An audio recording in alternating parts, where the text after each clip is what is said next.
Hey guys, Jesus Christ, huh? Fucking sneaking in on you. All times of the day. Fucking creeping in on you. I'm giving you fucking content. Content. I came in to see how you guys are doing. I'm whispering. House is quieted down. It's a good day, guys. Just love on the day. I wanted to finish the story I started the other night, but I got all fucking wrapped up. I think I cried twice or fucking, oh, fuck. You know what I mean? I cried twice, you guys. Didn't apologize for it. Dorigotti's watching. Fucking Dougie Moore will fucking pop in. Because you guys should probably not be pausing whatever Game of Thrones shit you're watching. I think, dude, like, I keep putting this shit on YouTube, so I think it's pretty funny. Like, I don't know what the fuck I'm doing on there. But it's pretty funny to, like, once you have a YouTube page, and if I fucking farted in this camera for, like, whatever, 25 days, and then just put out a compilation of fucking, you know, Willie Dunn's fucking, he tried to make Have Yourself a Merry Little Christmas with my, you know what I mean? Whatever the fuck your talent is. I think I'm over, like, fucking, like, 35 or 40 fucking hours right now of, like, fucking content, guys. So in the past 2 weeks, I've worked a part-time job. Hey, Fulmer, buddy. I was just telling him, this is like work. Like, I work when I want to work. This is what I do now, guys. This is what I'm gonna do. You know, if I fucking go to college, like I said, I gave myself a long-term goal, then I'll go there. But if it's not the way, then it's not the way. Maybe I fucking don't need to go to college. I want to do it for my kids, though. But I also fucking climb mountains and fucking, you know, talk to people like fucking Dorigatti. You know what I mean? Dorigatti, you know. Pepper Boy. You guys remember that SNL? More pepper. Yes, the pepper. Yes, Dorigatti. Yes, the pepper. More Pepper Boy? Wow, thank you, Pepper Boy. You guys ever watch that SNL? That shit's pretty good. So there you go, Dorigatti. On your name, I gave you a skit, buddy. There you go. There you're welcome. Hey, I can, Fulmer, once I figure out my guitar a little bit, buddy, I'm gonna get on here and do some Zydeco for you, man. Remember we talked about that? I want you to give me, like, the request of, like, a good acoustic song, man, that you and I would like. I don't care if it's fucking Collective Soul or fucking Pearl Jam or something like that.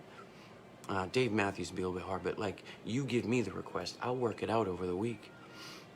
I'll come back on here and the night that you're free from all the other bullshit that keeps you from doing the things you like, so now you're listening to me, then I'll give you a Zydeco night, dude, just a little bit, because man, I love that music. I didn't know it until I moved to Louisiana. I met great people down there like Fulmer, because if Louisiana treated me nice, guys, ooh, man, they are some people, boy. Woo! Man, I went through a lot of trauma down there too, guys. I got accused of some pretty nefarious shit I would never have ever thought of doing. I'll do my JRTC bit, you know, like when I come up with the agendas, I'm gonna be like, hey, let's talk about JRTC. That way I can stay within the realm, and I know I have to stay in the pocket. But I got accused down there, guys, of fucking, like, ground level 0 fucking over something, and I did not say what that guy said I said. Whatever, I'll talk about that later. So I got an AUG 15, guys, thrown in my face about it. Fucking signed, everything. And they shamed me the fucking, I was waiting for the court martial. I was like, well, I don't want it. I don't want your AUG 15. I didn't say that shit. It was me and the platoon, so I know 35 fucking sworn statements didn't go out there. And you didn't, because I said it in front of all his fucking squad leaders and his goddamn fucking, you know, privates. You know? And I didn't say anything, guys. Like I said, hey, we were, like, after a little skirmish, I was like, hey, I gave him the sandwich, guys. I was like, there's a lot of ways that we could have done that, and that was your guys' way, and we'll get there. But I want to talk to you about, you know, being aggressive. Hey, team leaders, you fucking fought your asses off. Now, see, I take it off the platoon sergeant. I'll get the platoon sergeant on the side when I take him back and say, hey, I'm going to bring this moment up in the AR, because I would have said that off the side to him, you see. Because you know I have to, because he fucked up. The use of snipers, guys, is different when you have cavalry. You know what I mean? It's a different concept. And he was tied in with infantry, and he didn't exactly put the snipers. Hey, they were supposed to fold. They weren't supposed to. I wouldn't have let them fucking. I was going to let them fail. It's just what system failed, because it's going to be the weakest. The team leaders were good. I wasn't worried about the platoon. I was worried about the platoon sergeant, because it was kind of his attitude, guys. You see him pitching up where I'm like, man, that guy didn't really. Okay, but maybe he's got a maybe his guys are so good. I'm just meeting this platoon. I don't know. But I'll go ask a private at 3 a.m. when he's not watching. Hey, how many MREs did you get today? Because I saw the supply. I want to see whether, I just want to make sure you had some mushrooms with mushrooms. Because I got one in my truck. You don't want one? And then I'd give the kid a lollipop, and I'd fucking wink at him. And I'm like, hey, the fucking enemy's real. And then I'd walk away. So they'd fuck something up, right? And I took him, and I got so excited, guys, because I was like, ooh, I know the answer to this one. I knew the minute of angle fucking discussion, guys. Do you know what I mean? I was able to fucking branch off a little bit because this guy had never been a sniper. And guess what, guys? Neither fucking I. But I knew a bunch of them. I knew snipers that fucking flew aeroplanes. And I got pretty good. Shank taught me how to fucking do a little coordinated loom. I can have that whole discussion. Ooh, is that sweet when you drop that on somebody's forehead? When they question you and you're like, well, then why don't you want to do coordinated loom? And they're like, oh, no, what you're doing. You're like, because I'll go down at the bottom of the mountain, pal. You fucking got it, man. Ranger tab, huh? Wink at me. Tell me you got this, right? You can just bury them. Because if they want to die on that cross, and you're like, well, here's the radio, motherfucker. Sir, or whatever, private, captain, if I can call it in then. Because I talk to angels in the sky, guys. Joe Perry knows. He's probably in school with one. I think I don't see Joe, I don't want to go down a rabbit hole, but me and Shank got to talk to an angel in the sky. We got a 500-pound nice one, and she said it like the mother of God. Because you get it, if you call Joe Perry, right, and he does something awesome, it's G.I. Joe. And he's like, John J. Rambo just fucking did that for you, right? And you're like, yeah, goddamn right. And then you hang it, good bombs, right? Good bombs, man. Fuck yeah. You can hear it, yeah. You can hear it in his voice, right? So I learned all my shit. So now it's fun to kind of control your life with what you got. Because I got the mother of God one time, Joe. I got a woman pilot, and she said, good bombs. And she left into the fucking... And me and Shank, and I think Reese had the other, and Barnes was there. And I think we made a fucking face, man. The funny face, the O face. I was like, that's beautiful. I never heard it said like that. So I wanted to talk to you guys about being blessed and having a good day and giving back. So, yeah, Fields, thank you, buddy. Thank you, John T. Fields. Where did I serve with you, buddy? Was it Triple Deuce? Please tell me it was. I'm sorry. I have to meet you guys one at a time. Again. So sometimes nights like this are fun. Because I don't know who John T. Fields are, but he said jack of all trades, brother. And it trumps them all. So I'm thinking he thinks that I'm talking about coordinated room. Because that's fun to talk about that stuff. Okay, buddy, what years? And were you fucking fisticuffs? Were you AFO of mine or maybe an FO RTO? Because I only had Padilla, and that's all I needed. He was his own RTO. And I know we had another kid, guys, and then I start thinking of Dawson being in the mortars and stuff like that, but I was fighting the war, I didn't give a fuck. So, but I saw my people. Tamadong, is that your time? Like that motherfucker? You meet the best 11 Charlies. The Bear, I had Baxley at 5th RTB. Do you guys know Baxley? That guy's awesome, too. There you go, buddy. Yep, just talk your language. Thank you, dude. And thank you for giving me you back, dude. So through me, I get you back. And through you, me, because you know that if anybody's talking shit in a fucking vet circle, even if you're in your groups at the vet center, hashtag that vet center, guys. I can't stop fucking talking about them because I fucking work there. And I'm going to fix that system too, guys. I'm not destroying anything. I'm having real conversations because I worked the system. You know what I mean? Well, I'm glad you're... Yeah. Dave Matthews' crush? So thank you, Fields, for being an awesome fucking, thank you, bro. You guys, you know, you got, started at the bottom now, yeah. That one, you knew that one. You know what I mean? Hey, they did that so right off of Key and Peele. Michael Key is fucking great, guys. Listen to him talk to, You Made It Weird with Pete, not Pete Davidson, I'm sorry. Motherfuck, see, I go blank. You Made It Weird podcast with Michael Key. Good Boston kid runs that one. Oh, there you go. Yeah, thanks, Marion. You guys are talking. I'll bullshit while you guys go back and forth. But yes, sometimes you go, hey, Marion, buddy, good to see you. Good to see you. I ran through I forgot that Modern Warfare 2, they remastered it, dude. And it took me like fucking 15 minutes to it was a good 3-hour ride. But I was like, oh, no, don't be this one that's so short. But you got to go back in Afghanistan and go, fuck around soap, and with those. So I asked my son tonight, I was like, hey, get me, we're going to make a run tonight on, we're going to do some World War II multiplayer maps the way we like to build them, like X amount of bots, and then, we have fun. We have fun with it. But yeah, vet center, guys. Vet center. My vet center is getting, so I worked at the Lowell Vet Center in Massachusetts. I live in Somersworth, New Hampshire, and I drove all that way, guys. I don't care if you have a map or not. I drove, dude, to Lowell every day. Massachusetts, every day. I was there an hour early every day. And I shut down shop every day. I loved it. I loved it. I loved it. I fixed my dad working there because I found out the first couple things I needed to ask the smart people. They got me rolling. I took my paperwork, got them in Peabody, Massachusetts. Got them look, fucking boom, boom, boom. And then they said something about PTSD. He said, oh, no. And then I was like, but at least I got a fucking you 10%, motherfucker. I wish I would have got you that 50 fucking years ago. In fact, you owe me fucking the back pay, motherfucker. That's the way I was looking at him. Like, stand up and fucking put your... Because I gave him a cab, guys. Because they didn't... That's why I gave that cab idea to you guys. To say... I'm copywriting it right now. Every kid that ever got a cab, they don't have to do much, guys. They just got to go back to when we got the CIB. And you have to do a bio. And then you have to present the cab. You have to find out if the remains were never there. Or he just died in Ohio and never said a fucking thing. And he's in a cemetery. And there's a limit, guys. They have... one of my buddies got...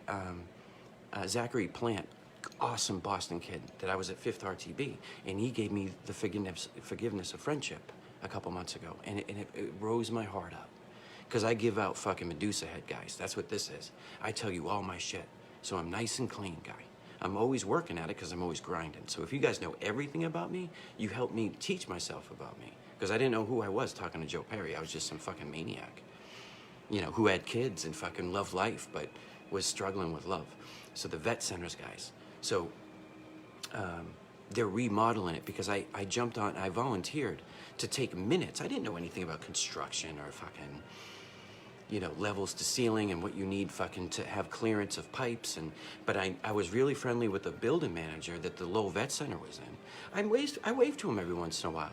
He's in the ivory tower. He had like the whole floor because one day we had a meeting and I realized that he put his fucking desk like in the center of like the building that I work in, and there was nothing else up there, just his desk.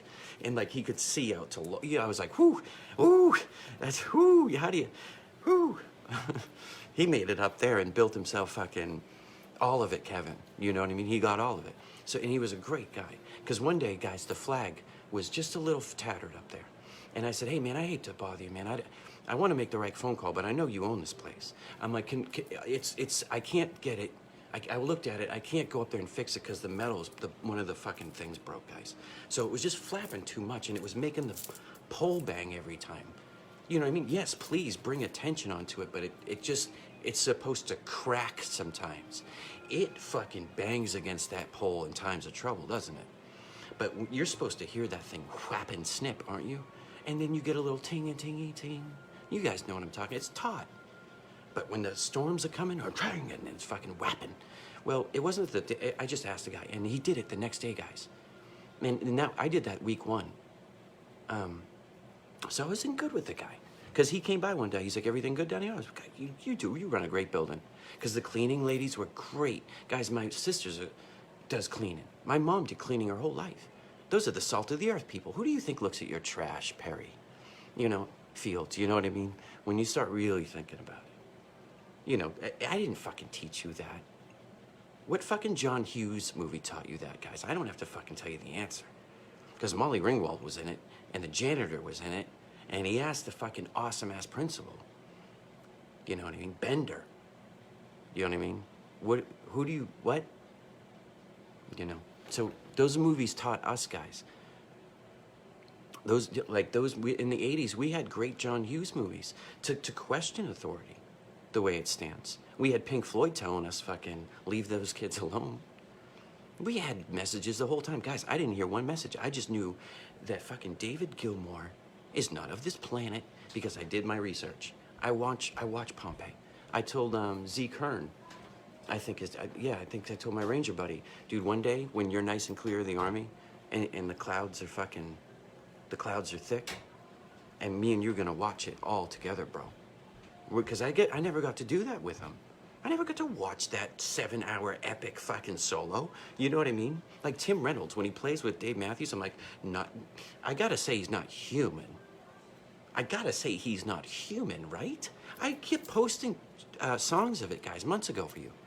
Do your research on me, you know, because Fields is fucking giving me thumbs up. I'm upholding this. I told you about Dave Matthews.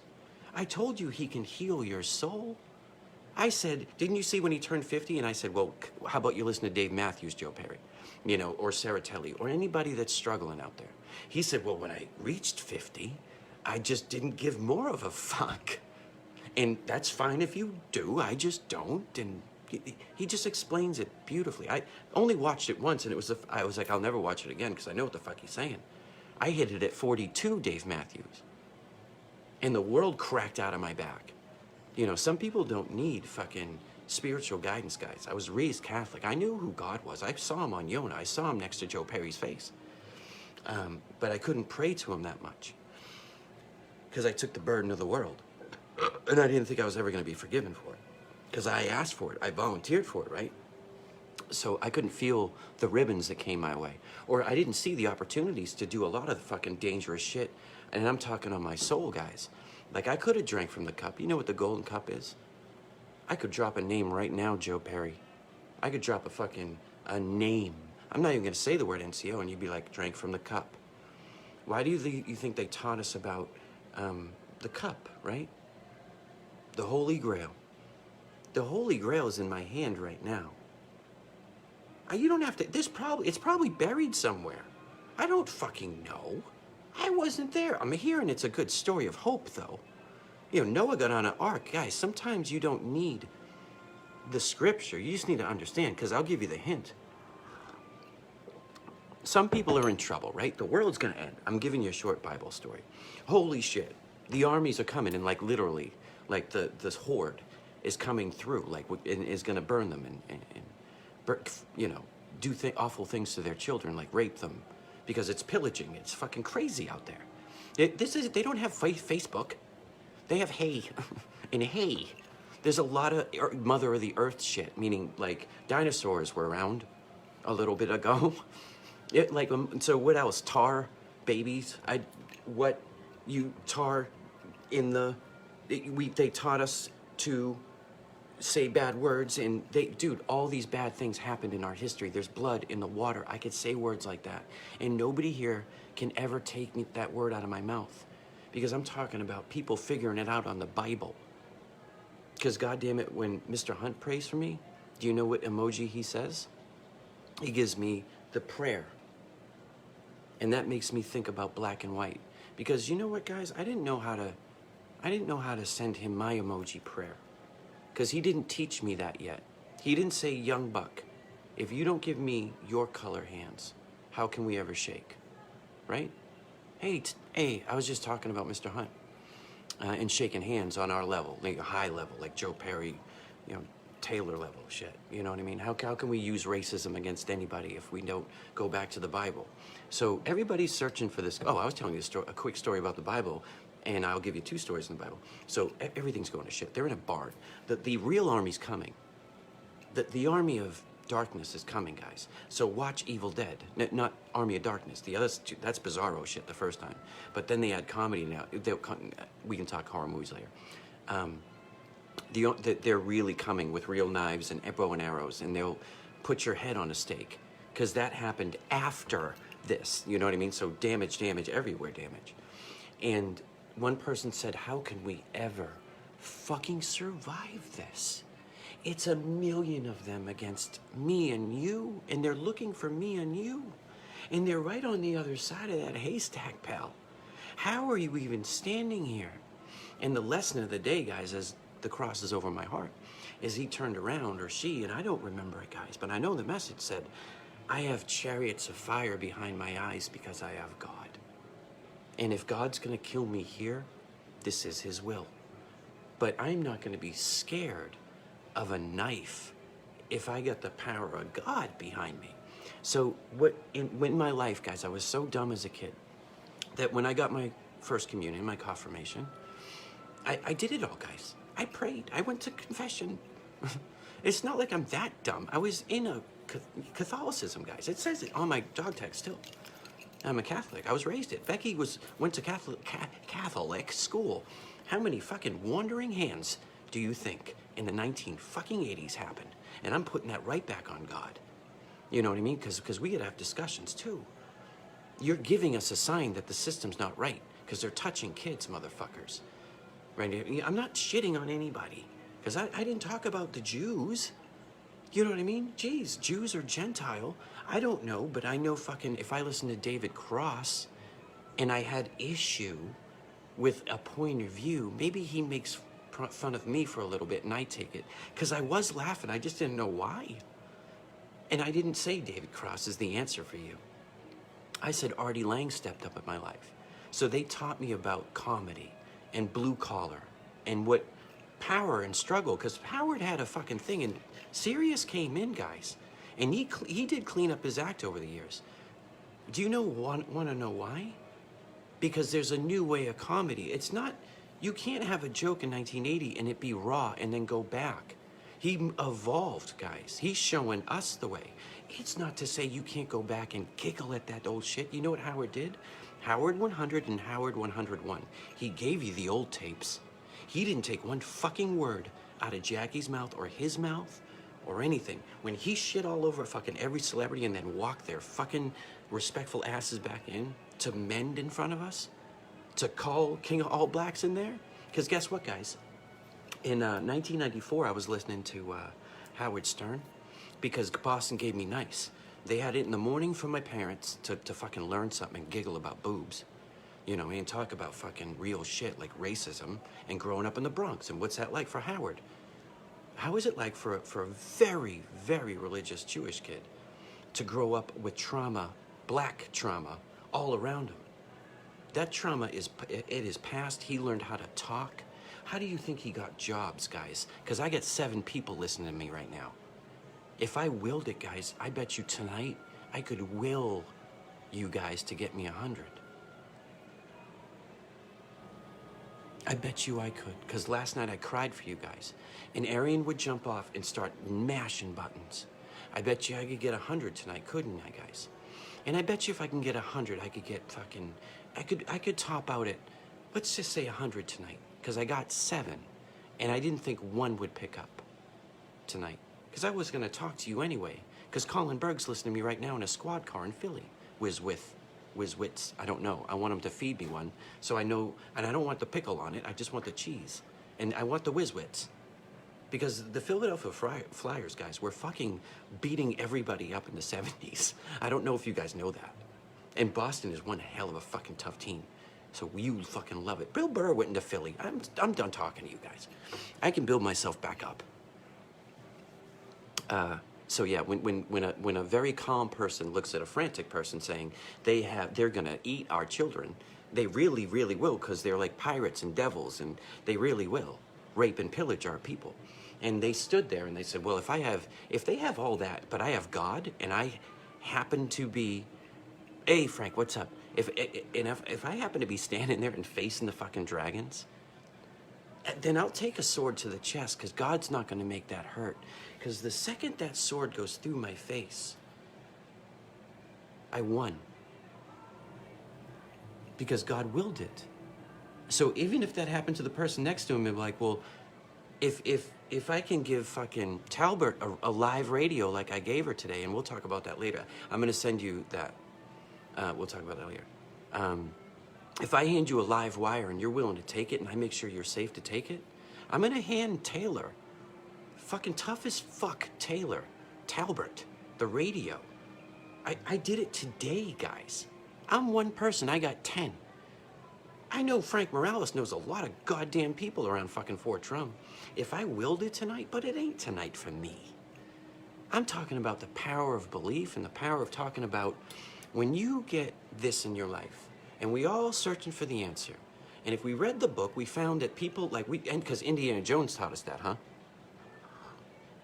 Some Nazis' face melted off and they taught us a generation of terror. Because I think they were making zombies, guys. They might as well been, because the motherfucking greatest generation of all time played very respectfully by Inglourious Bastards, and all the way to The Longest Day. I give them all credit.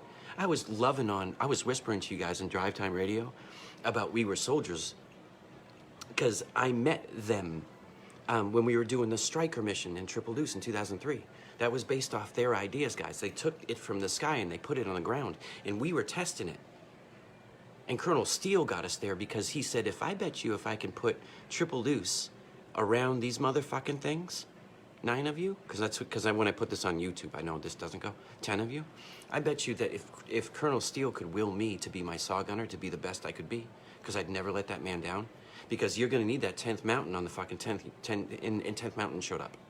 And then Colonel Steele was my fucking father, guys. And we beat each other up in a ring once. And I'll save that for another night. Because when I start saying shit like that, I think about Sergeant Manahan.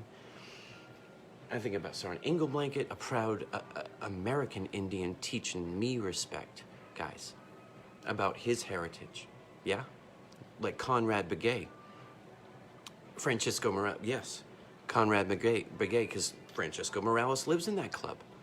So if you're interested in who those two people are, Google Conrad Begay, because you'll see him in full dress, guys. When 5th RTB sent out a fucking cool one, don't even look at Conrad's resume. Look at him out there performing at NWR events and in his proud tribal shit, doing it. Because he gets it out that way, guys. And I worked with him for 3 days, or 3 days. That's how fast it went. And God damn it, I love Conrad Begay. Because you know why? You know why? Because Barry loves Begay. And Bradshaw loves Begay. And York loves Begay. We all love him. And we want him to be as big as a hero as we said he was. And to love and be in peace. And I hope he's drinking a beer at the overhang, because that one's for you, Conrad. All of my love for you, man, forever. You taught me how to do it right. I can say any word I want, guys. Because I'm never out there to hurt you guys. Because I was given a cup. I was given a gift to talk to 8 people tonight. So if God gave me the cup, can I drink from one side of the Holy Grail or the other? Am I trying to get me to give me fucking money? Fucking no. God will give it to me. Because I've been doing it for 6 months, guys, without you. I already had to call Wounded Warrior Project, guys, and beg them for money. Me. I already had to call Easter Seals and beg. I talked the other night. I still haven't gone online and fixed my unemployment. I got 10 grand sitting in there. And I need a liaison to help me, guys. Because I'd rather spend my time talking to you. And I know that sounds manic. But God's going to tell me how, guys. And I know that's a lot of God tonight. But I threw in some fart jokes. Yeah, Engelblanket. Yeah, man. Yeah, a proud American Indian, man. His tribal shit ran deep in his fucking eyeballs, and he was my squad leader, guys. Yup. And then I got to take the squad, guys. So a damn fine NCO got us to fucking Afghanistan, and I got promoted. And there's I'll post, you know what? It'll be the picture of this one, guys, when I put it on YouTube. My hair might as well look like this. And I'll try to transform to that fucking moment in time. And you guys can line it up. So I'll try to, you know what I mean? There's an app on here for this, I'm sure. That's why I need Reese's help, because I don't know what the fuck I'm doing. Yes, very much so. Leroy, yeah. Yeah, yeah. Because his generate, that's when I can say to Leroy that I bet you that kid could get on a tractor right now. I bet you that kid could fucking raise a kid that's gonna go in the army, guys. Because that's what he said he's gonna do. And he didn't pressure his sons into anything. He gave them a goal. Do you know what I mean? So God bless you, Leroy, because I know I put your family out there a little bit, but how about a little for Leroy, too? Putting them out there, guys. Because don't worry, Leroy. I got friends, like, you won't let them join without the right money, either. Let them be greedy going in. Because if it's not the money, give them airborne, right? Don't let them go in blind. We'll protect them. Because maybe, Leroy, maybe you knew better, and one needs to go aviation, and you're going to look at him and be like, hey, Leroy, I helped my sister's friends. I got them all like $60,000. I'm not kidding you. Because my sister was like, my brother's in the army. And they're like, well, my son's joining and I'm scared. So Lana would call me once every 5 years, maybe. When we actually talked back then, because we never talked. But she gave me one and I was like, what do you want? He said, I want infantry. And I said, what did he offer you? And he said, this. And I said, back the fuck out, man. Right now, be patient with me. I got him a lot of money, guys. And off he went. And I watched him in Afghanistan. I watched him. I got him a lot of money, guys. Because I know Leroy Brooks is going to be like, hey, I know I'm your dad and it seems weird, but listen to my friend, Will, talk about it. Find yourself before you joined. Because I joined at 17, guys, and God got me here. I wanted to be an MP, remember? And I didn't get MP because I was too short. So I said, what's the closest thing to being an MP? And the guy pretty much just laughed me into a airborne, 11 X-ray, guys. Airborne in my contract. I didn't know where I was going. I knew it was, nobody knew anything really. Ask Zwick. He's in a couple movies, by the way. And I'm waiting for his name to pop up one night because I'll start busting out crying. So if anybody remembers Zwick from whatever, hey, you type in David Zwick, all right? And he can find me, because I know he's trying to live a private life, but I would like him to, like, come out for a second and say, hey, I'm not David Zwick, and then go away, because I'll know. Because David Zwick was on the other side of the mountain every time I fought. And I knew that because we both had Drill Sergeant Low. And Leto knows that, and Deweese knows that. And guy, Leto, Deweese, you guys remember Johnson? He had fucking, man, this kid was from the ghetto, and I didn't, you know what I mean? I grew up in Peabody, Mass, guys. There's not a lot of black kids there. In Peabody, go down the fucking street to Lynn, City of Sin, right? You finished the lyric. And there's so there's a lot of racism in Massachusetts, guys. It's fucking born and bred there. If you're not careful, you'll catch racism in a fucking heartbeat, kid. So I grew up with a very racist father. Very goddamn. I don't even want to start. I'll just end it. Because if I could talk about, how much I love Leroy Brooks right now, then I can tell you how much I hate how racist he was.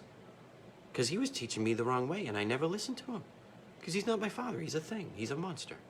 So what you do and find in therapy is like if your parents did that to you guys, and you have the special gift that I got over my heart. You see what I'm pointing at? And I got 9 people listening. And if I willed it, guys, I could get fucking 15 tonight. If you guys give me 15, I'll perform in front of my wife for you guys. I'll let her. She's taking a fucking shower, guys. So I'll give it to Taylor Talbot. If you're watching and you got it for like 15, 20 minutes, I'll bullshit until then. And I'm going to show you guys a fucking trick. She's not in the she's taking a fucking shower, guy. Because she was up early and we went to work today, guys. We worked today. I don't have a job. I'm struggling to get Social Security. It's a time process. I get it. That's my job, guys, because guess what my job is? Fixing my fucking life. I gave it all up, guys. That's why I said I stopped life, because they said, if you go to work, you'll never be right again. Because I died on my kitchen floor, right? I don't want to show you. I don't give a fine. I'll fucking show you. Right there, guys. Right there. That's where it happened. And so guess what? I built a fucking church, guys. Because it happened to me. And I'm not fucking Jim Jones, and I'm no fucking preacher, and I'm not going to fucking cause Waco. I'm going to say there's monsters in our lives, guys. And here's I had this great group of guys. So in trauma, guys, you do stupid shit. I couldn't figure out how to get garbage out of this house. I've been living here a year next month, all right? A year. And we could never, we couldn't figure out the waste management. We would, and I had a whole system, and it didn't get bad. And I was like, until we fix it, until we fix it. And then the summer came, and then guess what, guys? And because I was taking it to work, because there was a big dumpster that was like and it was fine. Because I talked to the cleaning lady, if every once in a while, can I throw a bag in there? Because I got a couple places that I'm throwing bags in there so I don't fill up my house full of shit. You guys know what I'm talking about? Like everyday garbage. And I told you this morning that I bought a house with a barn that I didn't know about. So trauma hit, guys, like ground zero. Like see that thing? Ground zero, guys. God let me remember my childhood. And then I had to remember all the Army shit. So hello, Fields. Yeah. Thank you, buddy. So you see this manic guy? I'm not manic, I'm alive. This is what alive looks like, guys. I'm not crazy. This is what saving a country on the shoulders of John T. Fields feels like. Because I can show you this. And if you don't like that, that's fine. Because I know you can't hear it, but it goes up when you guys are off. That's the Doobie Brothers, guys. Minute by minute. You know that Larry Carlton wrote that song, guys? You know I took my Uncle Mark when I was like 15 years old. I don't, if I'm talking to any guitar players, if I willed, what did I say, 15? If I willed 6 more people in here, let's say, right? I bet you one of them is a guitar player. Because I hang around guitar players, guys. Because I started a band in Afghanistan, Talbert. Yep. This motherfucker, you're looking at him. Yep. And I played in front of CAF. Yep. And we brought in the New Year. Yep. And I was good. And they were better. Because my 203 gunner was my drummer. Yep. Thanks, Frank. Talbot, no shit. My 203 gunner that everybody said was broken and too old was my 203 gunner. A medic that is a godsend to this earth. Ian Wagner. Look him up, guys. If I can get 15 people, I'm plugging Ian. Because Ian was scared as shit. And then he picked up one of these one day in front of me, and I said, well, I know you got the fucking magic, buddy. See, Talbot, you didn't know this either, but my fucking guitar has a fucking CIB and a fucking Purple Heart. I never got a Purple Heart, Talbot. I denied them every time they put me in. All the docs, every doc you ever meet, I'll tell them, I shook it off, doc. I don't get Purple Hearts. Because my neighbor guys growing up across the street from my grandfather, who's a World War II vet, his name was Jimmy Buckley, guys. And he grew up in Peabody, Mass, across the street from my dad, in the 50s, you know? And hey, guess what, Korea? Guess what, Peabody, Mass? Guess what, Boston accent? Guess what, Traumaville?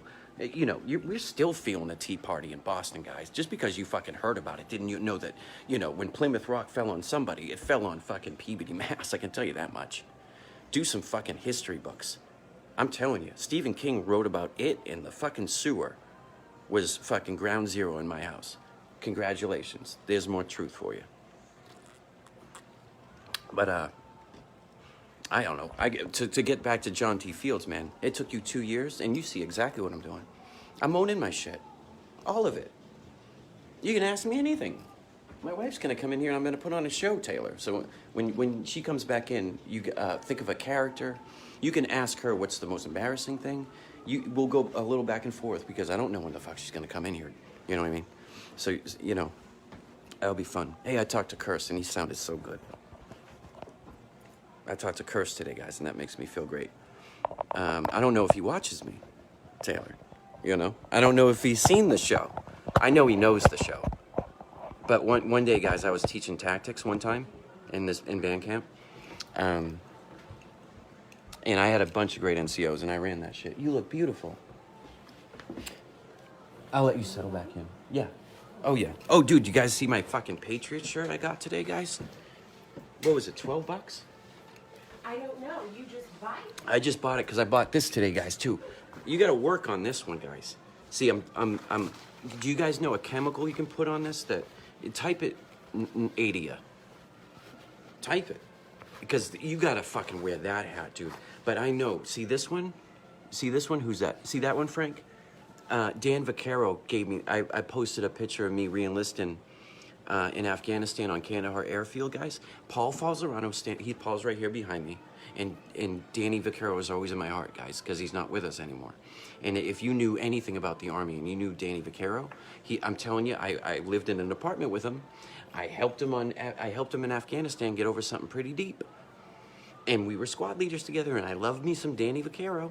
Because guess who else does too? Leroy Brooks. I don't have to go far to find me through you, right? Through me, you, right? Because we keep playing this game over and over again. I went to God. I went to goblets. I taught you guys about fucking that story. I said, if you don't want God, that's fine. Because I'm not Jim Jones. I'm just saying I'm blessed. I'm not a messenger. I'm swearing every 4 seconds. I might have said something racist. If you guys want to fucking cancel me, please cancel me. Because I'm just coming back stronger. I told you guys to get 15 people in here. Becky's out of the shower and you guys ain't doing shit.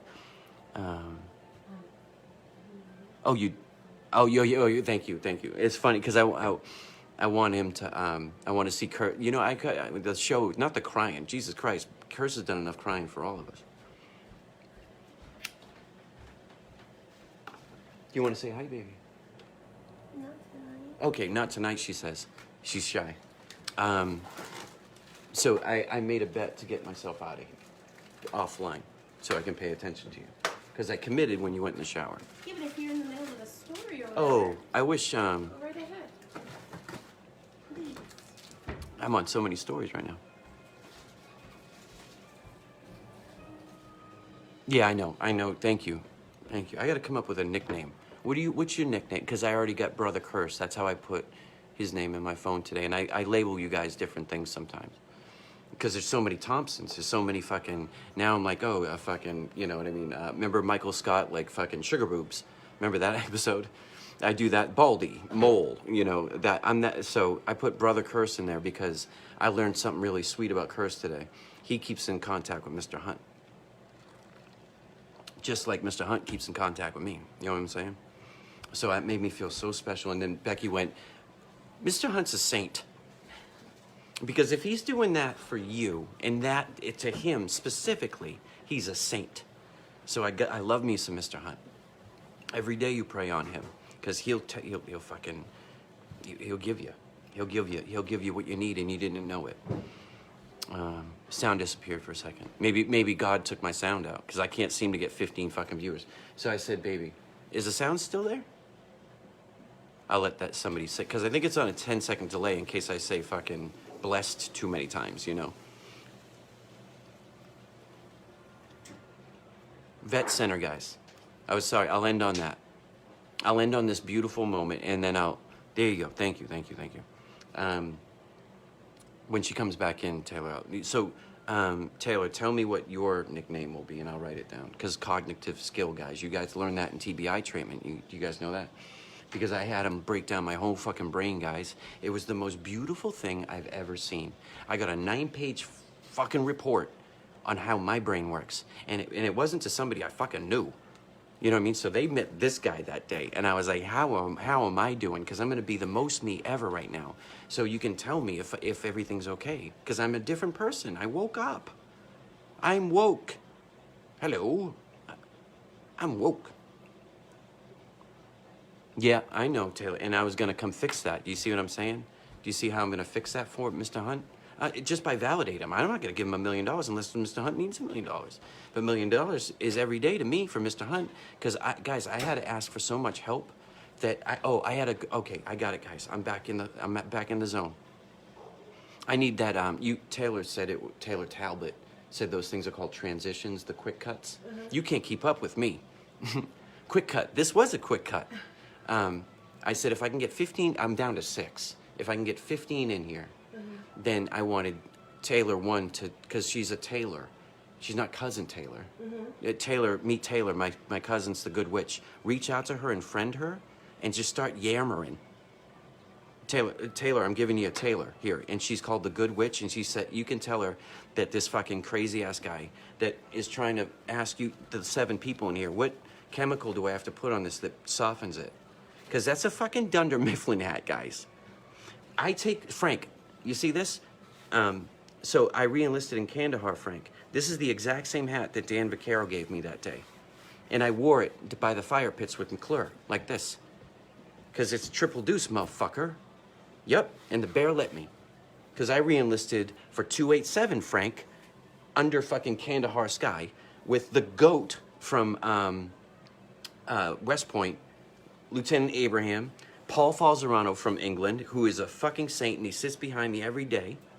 And my fucking best friend, Dan Vaccaro, held the flag, guys. And if you look at my M4, because I posted that picture, Taylor, look at the fucking shotgun on that thing. Nobody asked me about that yet. That's what I rolled in, guys. And you want to talk about stacks on the door? I was my own stack. They gave me a shotgun at the end of my M4, guys, in combat. Oh, yes, I brought that thing to re-enlist with. So Dan Vaccaro gave me this hat, guys. That day, this is it. That's why I wear it. I put fucking Ranger, because fuck you. Airborne, because I'm scared of fuck his heights, guys. You have no clue what it takes to be a fucking that thing. And if you're terrified, and a goddamn CIB, guys. And then on the back, it says I'm old fucking school, right? Because I'm Snoop. I'm Snoop, Frank. And you know I love Snoop, Frank, because I know you love Snoop. I'm him. I'm rolling deep like Snoop. I put on my hat, guys, for you now. Because Snoop was a motherfucking legacy at Tillman. And we had to watch an army crack in half when he died. In front of our faces. These are guys that had weapons, and they had patience, guys. Because they let the fucking story be told without turning their whole army on our throats. Because we killed one of their gods, Snoop. And we, meaning the war. The war happened. I didn't say that Tillman did. I didn't say A&A did. But we took, and that Sergeant Major, Frank, if you want to type in that Sergeant Major's name, because God bless if I got a couple pictures of him, and he looks as rosy as possible. That was a hard-ass Sergeant Major, man. And he led those boys on Tillman. We meet shoulder to shoulder, every night, guys, with the A&A on Tillman. Because guess what? Those same clowns were on fucking OP1 with you, smoking fucking hashish. And you knew they would fucking stand there and take it because you played volleyball with those guys. You got your ass handed to you. Ass handed to you. You played soccer, fucking forget it. And then God damn it if you're in the mountains, right? And it fucking snows. You know we're gonna start a snowball fight. I don't have to tell anybody that's been anywhere that an Afghan kid is the fucking GOAT if you get him in a fucking Red Sox uniform. Why aren't we gonna have scouts there, guys, is the fucking problem. Because, I'm gonna say one thing, Sergeant Morales. Yeah. Yep. Yes, Sergeant Morales. Or Frank, sorry, I still gotta learn. I'm gonna tell you this. You Boston fucking hey, buddy.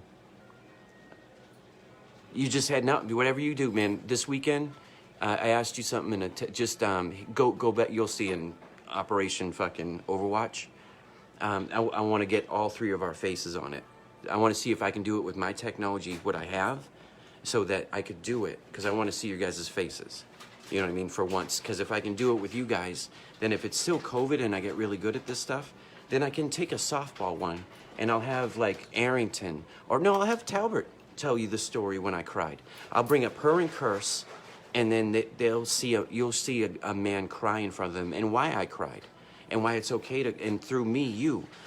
It's not I fucking cried in front of them, so fucking give me a round of applause, guys, because they didn't give me a fucking coin or a fucking anything when I left the Army. They knew fucking better. I may have not asked for it, but somebody there said, well, that's fucked up. No, dude, don't do, no, dude. No, dude, nope. If, you know, I can't take your guys' joy when you guys offer, guys, because I've had some people do some pretty nice things for me so far. But you got to let me say no once, dude. Let me get through the weekend and see if I can do it, because I still want this grassroots thing. I'm doing this with 9 people. Reese, you know more than fucking 4 people, right? 4 or 5 people. Because I'm giving Talbot, I know, Reese, meet Talbot. She's awesome. Because Talbot, reach out and start talking to Taylor. She's funny. She'll be a Boston chick in your life for life. Because I'm giving you a done. You see what I'm saying? I'm giving you 2. You know what I mean? You know what I mean? So whatever I got to do, Reese, because I want to see if I can do it with my technology. You were counting on it, didn't get anything. No, it was, and Taylor, I'm telling you right now, I got to get a hold of the NIA. And hey, guys, NIA, I brought my stuff away. Guys, this is funny as fuck. I lost my NIA. I had it. Becky had it. I had it in the fart house, and I needed a frame, but I had to go to like where we would try to get a frame for that. I brought the measurements like 6 times, and we never bought it. Yeah. And it wasn't because she didn't care, Hobby. because there's a million things that I show her now, guys, that I'm like, you got to see this fucking picture. Look at Paul's face in this. Hey, look at fucking, you know what I mean? See, you guys are talking. I got 9 people in here. If I get fucking, how much is between 9 and 15? All I asked for was 15. 12? Is that a good compromise if I can get 12 in there? Okay. You guys, if I can get, all right, so Taylor, what do you want to be called? RZ? Because Reese already has RZ. You tell me in this, because I'm building you up so I can help my wife get me the fuck off this thing. Do you have to burp? Mm-mm. You feel good? Yeah. Mm. We got 10 viewers. We got 11. How is it that you can see that? I can't see that. I don't know, but see, I put this stuff on YouTube. That's why people, I promise Colin Berg, who's a hell of a fucking American and a war hero. And just look up Tough Ruck. The guy motherfucking won it every year. T? All right, Taylor's T. Taylor Talbert is T. Triple T. You know what I mean? So that's how you go on my phone. Shouldn't she be double T? Double T. You get double T's. Huh. And I put an I in the middle of it. Because fuck it, right? But you're double T's. That's what you said? Unless she wants No, to because do she is. T. She's 2 T's. And then I took it stupid. And then you're like, no, you're a dumbass. We had 11 people. So I told Taylor, or T, if I can get 15 in there, then she can ask you something. So I'll read it and say, because I asked her anything that would not embarrass me, but you know what I mean? Is what something she wants to know, and I'll do a bit about how it goes in this house. Okay. And Reese just offered to buy me a camera, baby. And I said, dude, give me an app first on my face so I can. Why doesn't he make his way to New Hampshire so he can see you? So yeah, Reese, if you fly out to, hey, be bold, right? If you fucking hand deliver it to me, Reese, I'll fucking take it now.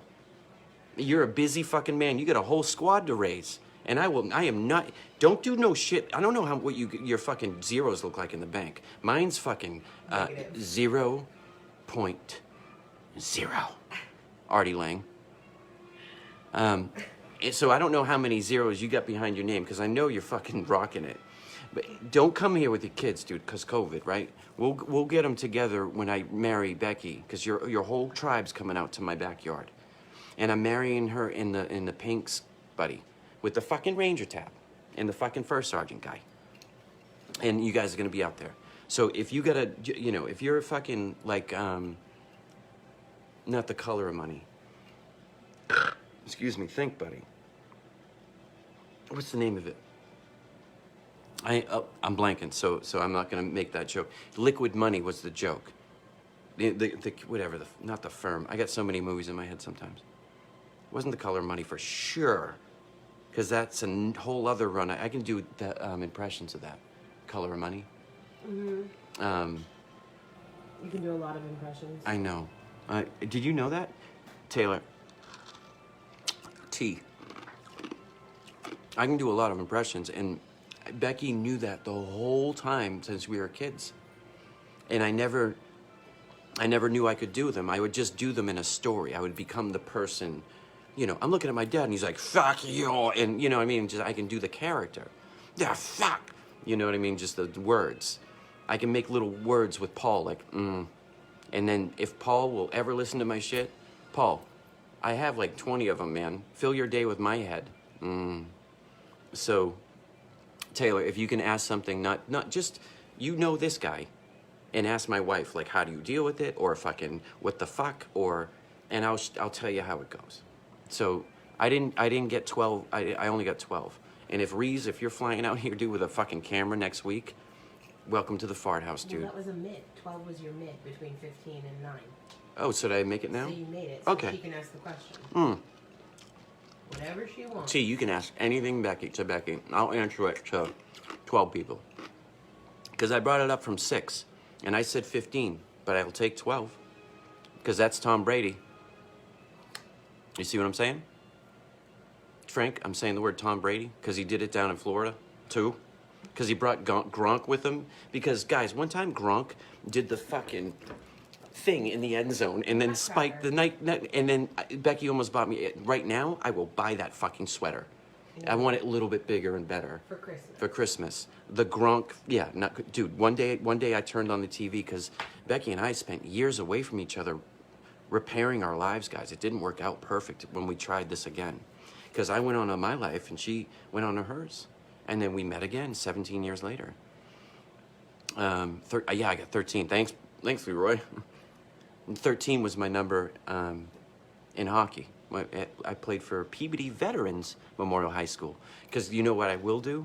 I will promise, make good on a promise. I'm going to make so much money one day, guys, that I'm going to because in my death note to my mother, when I was in Afghanistan, I said, whatever money it is, put some money in Peabody Veterans Memorial High School. Because the fucking guidance counselor there sucked. Because I walked in and he said, well, what do you want to do? Because I was valedictorian of the voc, right? Whatever that word is. Valedictorian. I was a dick. And I got it, guys. They gave me it. I was an MVP. Here, fuck, I'll show you right here. Fucking lying, right? Like, I ordered this, guys. Like, I ordered this. I know you don't see any fucking light. Yeah, hold on it. Thank you, baby. I'll get my dumb face out of the way. There we go. There we go. I know you guys can't see. Reese, look what I'm... Okay. And that little guy. There you go, Fallon. I told you I'd do it, buddy. All right, thanks, baby. Please. Yeah, thank you. I feel like I'm being interrogated. Yeah, you're the asshole. Yeah, what? Guys, watch. What is that? That's Ever Even also. No, it's their two names. Oh, yeah. It's so good, guys. It's on Netflix, right? Is that we kept going to Hulu because I don't know what to get, guys, because I'm trauma face. Dave. Yeah. And Bob Odenkirk and David Cross. Guys, Bob. Fucking... Bob and Dave. Woo! What's really going on here is the funny... I giggle. So, okay, when you notice things weren't right with... Okay, I'm gonna have to ask. This is gonna be painful. Did it come up? Yeah, can you see it? Yeah. Oh, you read it then to me. Thank you, T. All right. Okay, when you noticed things weren't right with Will, how did you try to cheer him up or reassure him? I'm usually too shy to show my emotions because most don't understand, so I don't speak. I don't want to get emotional, but y'all have been through everything, and I admire that greatly. Okay, so when I noticed that things weren't right with Will, how did I try to cheer you up? Yeah, you got to speak up because I got an iPhone here, baby. So if you want to come close here and talk to my face, so that way. At this point. The first part of the question, when I noticed was October 19th, 2012, or July 27th, 1994, when you weren't right, when you didn't. She thought I was gay, guys. Yep, and I thought I was gay, too. So there you go. Because I'm very flamboyant. I didn't have war yet to get it out, and the trauma of my childhood made me not feel right, guys. So right now, to the 13 people, because that's a fucking omen, there was a kid, guys, at one point who dressed up in my sister's old clothes and put makeup on my face because I wanted to feel beautiful, and I didn't know how to say that to God. I had to go to confess that stuff because I was a Catholic. And I never told him because I thought I was going to burn in hell because I did it. I only did it like 3 or 4 times, guys. You know what I mean? But I'm telling you guys that. Because I didn't know who I was. And that was like when you're, all those hormones are going on. The things that have been done to you don't make sense. And you don't know how to love yourself. And I thought I was a monster, guys. I'll give you this, T. This is funny. 1993 and 2 weren't good for old Willie Dunn then. Because I was using my sister's cover-up to hide my pimples, right? Because they were so, but cover-up wasn't like 210, or what's a good one that Bailey says? Like a MAC? Yeah. Okay, like a Mac, found out, yeah. like a Mac full coverage So foundation. I didn't know to do research on that. And fuck, if we had internet back then, I couldn't ask the internet a question. Why do I feel so fucking lost inside my head? Because I hadn't met Becky yet. She was my angel.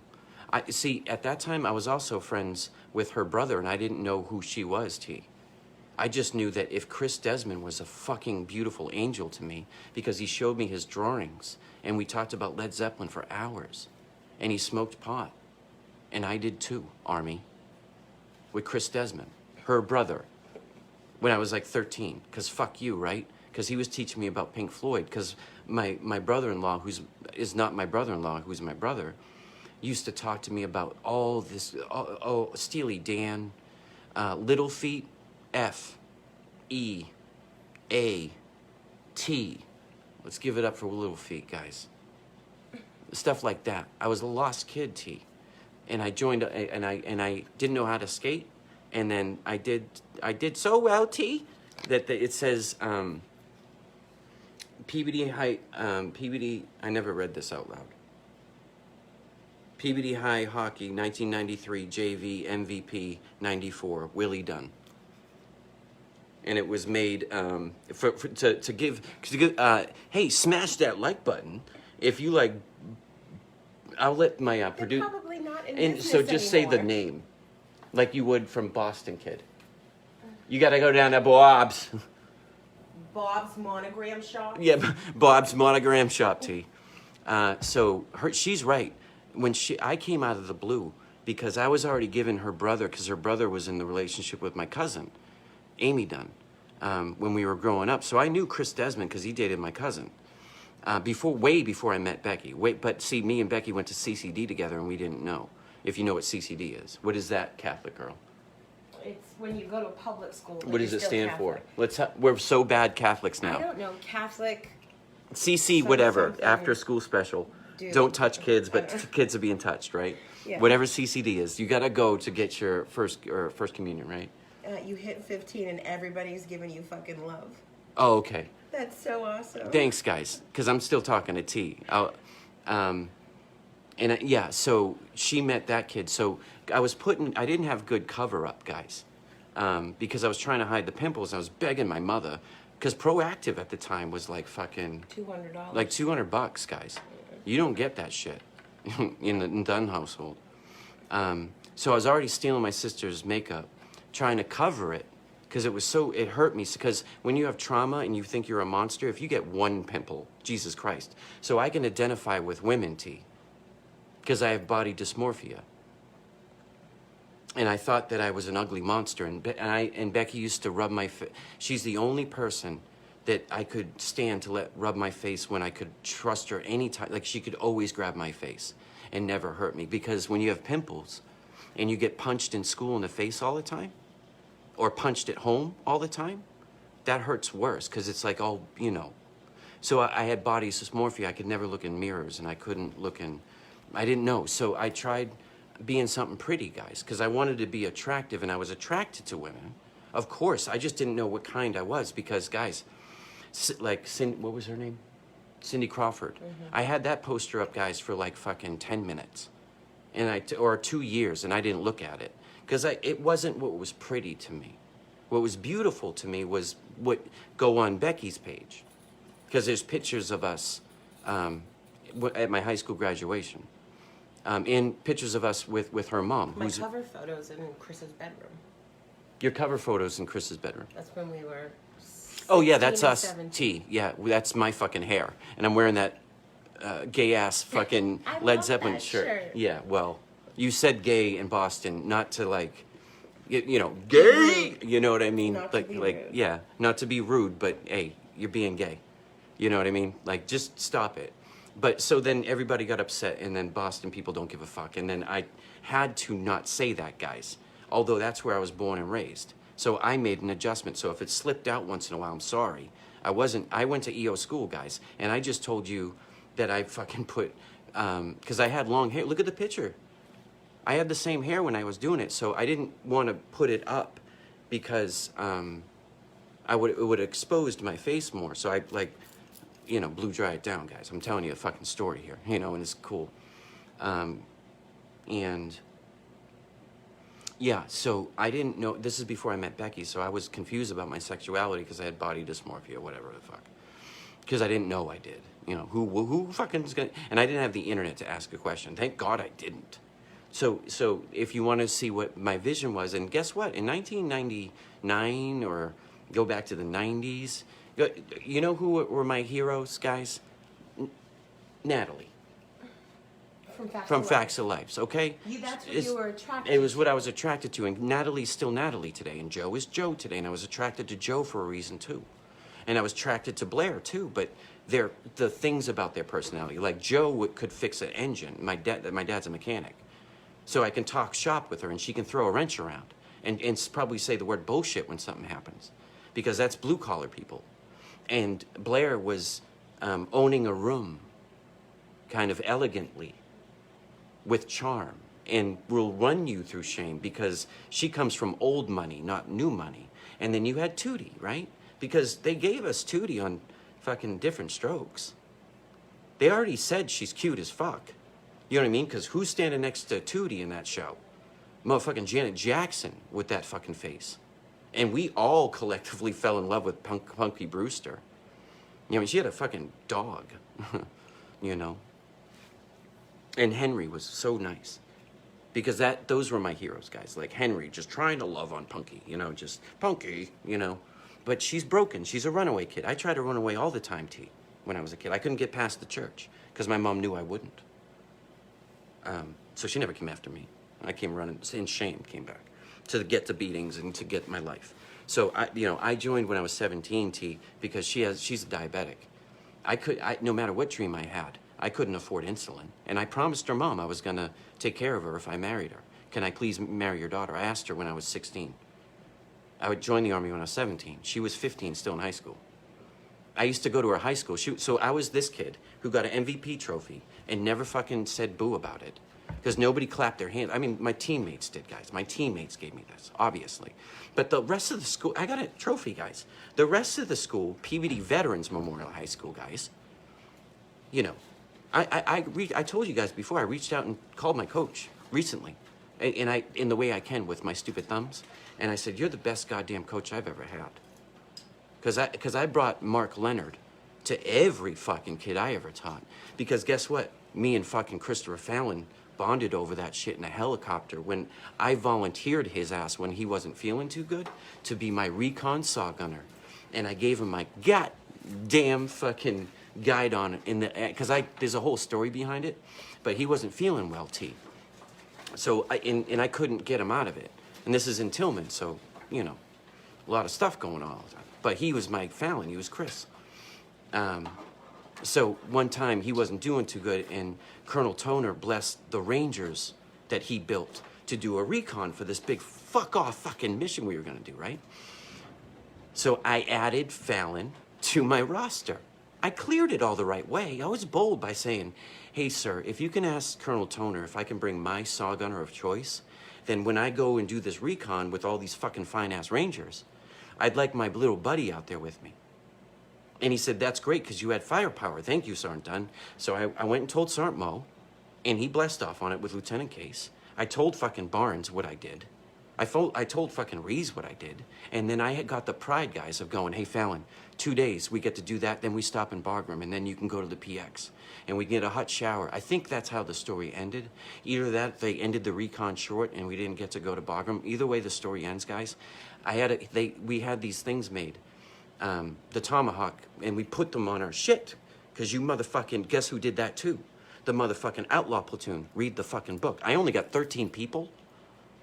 I could have brought one of those kids in here. The Sean Parnell book. Tonight. Because they were on the other side of the mountain, kid. Doing the same shit. Being a motherfucking Spartan. And there's a book, and they wrote about it. And then he went on Jocko, T. That's our deployment, T. Like Restrepo fun, you know? But we did that shit on Fob Tillman, because guess what? I saw Tillman die in 2000, motherfuck, right? Me and Paul did. I can tell you, Paul Falzerano and I can tell you that story.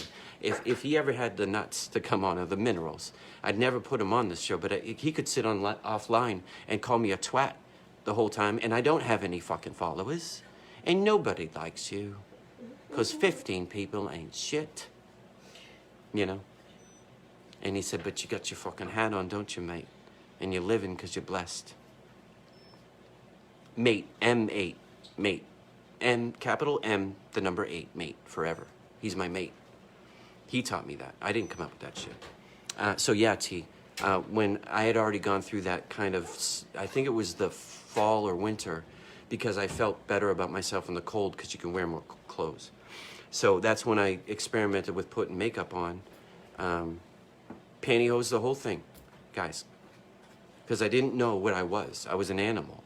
I was, you know, I wasn't an animal. Back then I was. So, not even then. I learned, see, you get good people. Yes. The way that I cheered you up. The way she cheered, yeah, to get us out of the wallow. Or the way that... I'm sorry, guys, that's 16 people. I got 15, and I got 16. Joe Gichero bought me a fucking Guinness. This is not alcohol, guys. It's my drink. I've been telling you that. And he bought me a Guinness in Ireland. So go ahead, baby. I don't want to cut you off. No, you're not cutting me off. It's, when you love someone, you know, you kind of accept them for everything that they are. So... Because she thought I was gay, T. It was the only way she could explain it. I thought you were bi. She thought I was bi. There you go. Because I knew, or I felt like you had a secret. Yeah.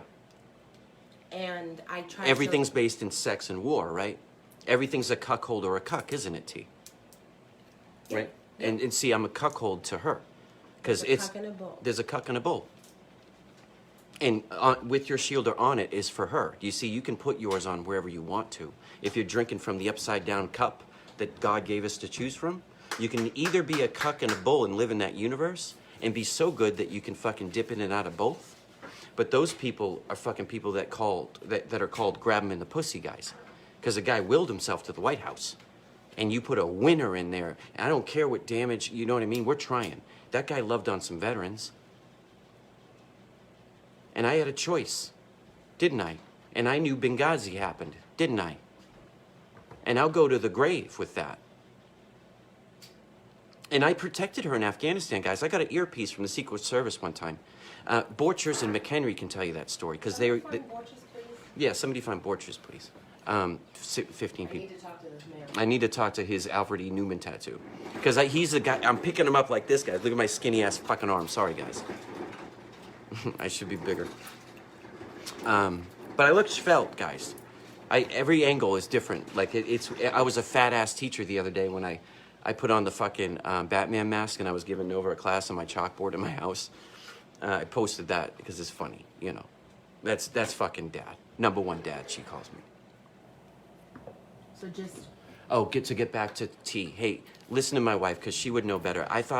She thought I was bi. I knew I was crazy, because I would have never told her that, because I didn't tell her that until we got back together 17 years later, is that I used to do that. Yep. But she already knew that, didn't she? Because she's on the other side of the rainbow, You T. did quirky things when you were teenagers anyway. What's quirky? You just have to speak up a little bit. I don't have 2 microphones. Oh, sorry. What's quirky that you used to do?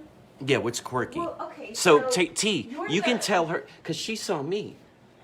Well, you're the... Okay. So you get to ask T a question. There you go. So, well, no, because you're the manliest man. Yeah. Right? So you're the manliest man. Yep. But you're the most feminine man. Yeah.